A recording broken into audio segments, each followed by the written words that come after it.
જય હિન્દ, જય ભારત. એકવાર માણસે કોયલને કીધું, કોયલ, તારો કંઠનો અવાજ બહુ સુંદર છે, પણ તું કાળી ન હોત તો કેટલી સારી હોત. એ જ માણસે આગળ જઈ અને સમુદ્રને કીધું, સમુદ્ર, તારામાં પાણી ઘણું છે, પણ તું ખારો ન હોત તો કેટલું સારું થાત. એ જ માણસે ગુલાબ પાસે જઈ અને ગુલાબને કીધું, ગુલાબ, તારી અંદર જો કાંટા ન હોત તો કેટલું સારું હોત.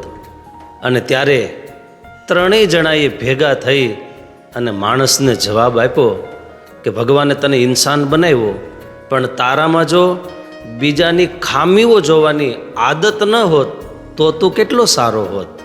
અસ્તુ. જય ભારત.